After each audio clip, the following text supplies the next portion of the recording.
Estudiantes, ¿cómo están? Hoy es viernes, el 12 de julio. Vamos a ver qué tenemos para hoy. Well, some people told me that they were having issues with Wi-Fi, so that the system at UNCW has been glitchy, and there was a major shutdown of it, so they weren't able to complete the discussion blog number 1 and upload the comments.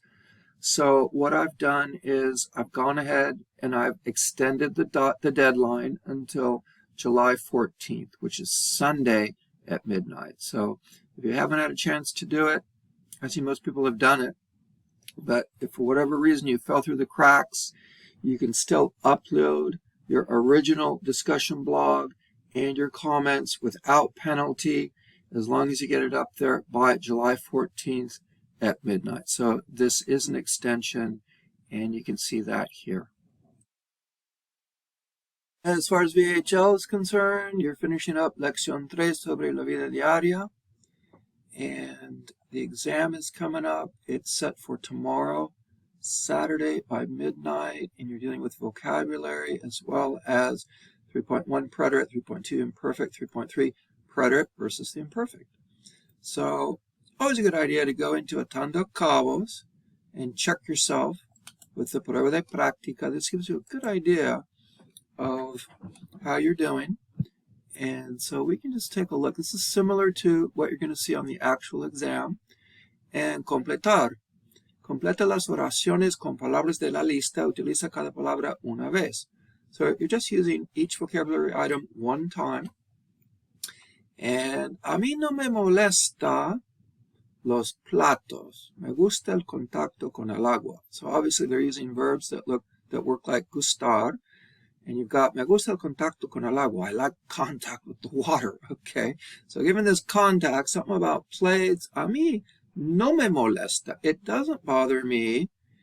Lavar los platos. So you want to go with lavar. Limpiar should also be acceptable. A mí no me molesta limpiar los platos. Me gusta el contacto con el agua. Lavar and limpiar can be synonyms, so limpiar or lavar, either one of those should work. But the idea is washing plates does not bother me. So the syntactic path is different than what you would have in English. I don't mind X. I don't mind washing plates. But in Spanish, washing plates, cleaning the dishes, subject, doesn't bother to me. Doesn't bother me. So the syntactic frame is quite different. So let's try another one. No olvides apagar la aspiradora cuando termines de. Right, so don't forget to shut down, to shut off, to turn off the vacuum when you finish cleaning. Probably de limpiar. Right. So once you finish cleaning, don't forget to shut down, turn off the aspiradora, the vacuum. So this is the idea. Right? So definiciones. Selecciona la palabra o expresión que corresponde a cada definición. Objeto que se compra por un precio más bajo que su valor normal. So this is an excellent word. It's called la ganga. Me salió ganga. It was such a deal. So anything that you can get at a really good price below the normal price is considered a bargain, or in Spanish we say una ganga. Right? El lugar donde uno puede ver si la ropa le queda bien. La única posibilidad, el probador. So these are just simply definitions, and you want to go with the correct item that is explained in that definition. So, tres expresiones. Elige la expresión más adecuada para completar cada oración. Here you have the advantage of a drop-down. Luis no paga en efectivo. He doesn't pay in cash, period. Por lo general paga con su tarjeta de crédito. Okay, so he normally pays for things with his credit card. Well, let's see what the possibilities are. Luis no paga en efectivo. A menudo, a tiempo, casi nunca, enseguida, por casualidad, Probably casi nunca, hardly ever, right? Generally. So generally goes with almost never, right? Luis no paga en efectivo casi nunca. He hardly ever pays in cash. Por lo general paga con su tarjeta de crédito. So that's what you're going for. Dos. Voy al gimnasio. Trato de ir 2 o 3 veces a la semana. Voy al gimnasio a menudo, frequently. Right? I try to go 2 or 3 times a week. 2 or 3 times a week is pretty often. So a menudo means often. So that's what you're going for. The connection here with the drop-down word here. Pretérito. Completa las oraciones con el pretérito. So this is easy because they give you the verbs, dormir, asistir, tener, etc. And they're letting you know you need the preterite. So you don't have to think, okay, imperfect or preterite. No, they're telling me I need the preterite. So you just have to come up with the form, but be careful of what the subject is, because obviously the verb has to be conjugated for its subject. So, ayer, los niños durmieron hasta las 10 de la mañana. Durmieron is what you want. This is one of those IR stem changers in the third person. So the O goes to U in the third person of the preterite. So durmieron as opposed to dormieron. So watch out for that one. And let's try another one. Miguel no trajo nada a la fiesta. So here we have a mix of different types of irregulars in the past as well as regulars. Yo empecé con C, mis clases de natación el sábado pasado. I began my swimming classes last week. So here, it's just the preterite. Here, el imperfecto, it's just the imperfecto. So again, it's a little bit easy peasy because you already know that you need the imperfect as opposed to the preterite, and they give you the verbs. So, cuando yo era niño, right, vivíamos en un pueblo pequeño. When I was a kid, we used to live in a small village. This is what used to happen in the good old days. So it's seen as continuous, ongoing.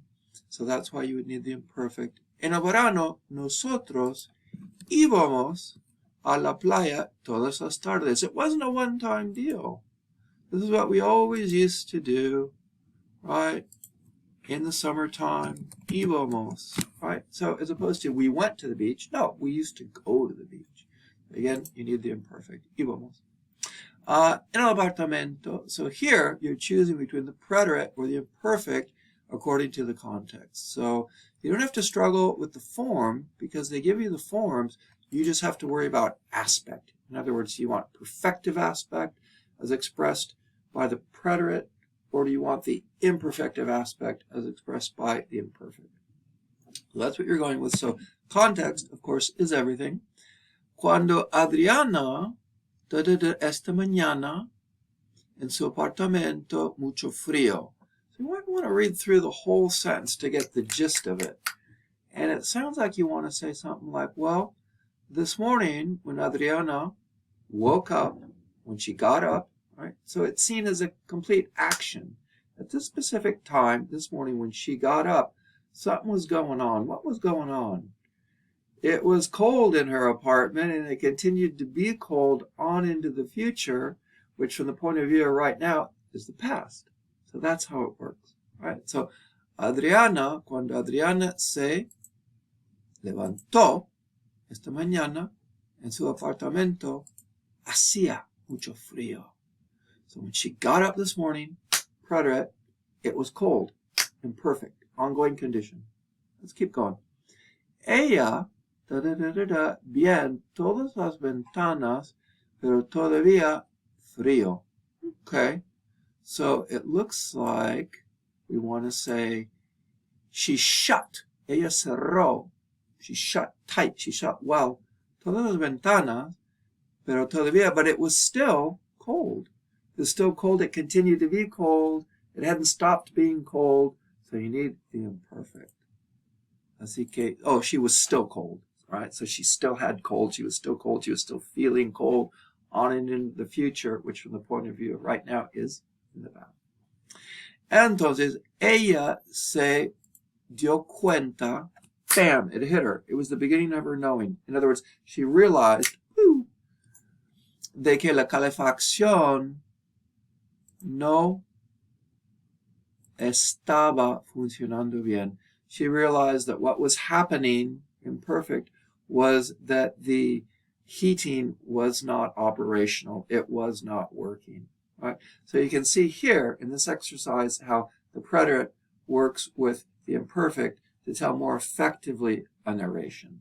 So that's the idea here. And again, this is very close to what you're going to see on the actual Chapter 3 exam. So I think this is enough for right now. We're going to leave it. I'm over my 10-minute limit. Así que suerte con todo. Si necesitan algo, por favor, pónganse en contacto conmigo. Si no, pues suerte con el examen y nos vemos muy pronto. Hasta luego.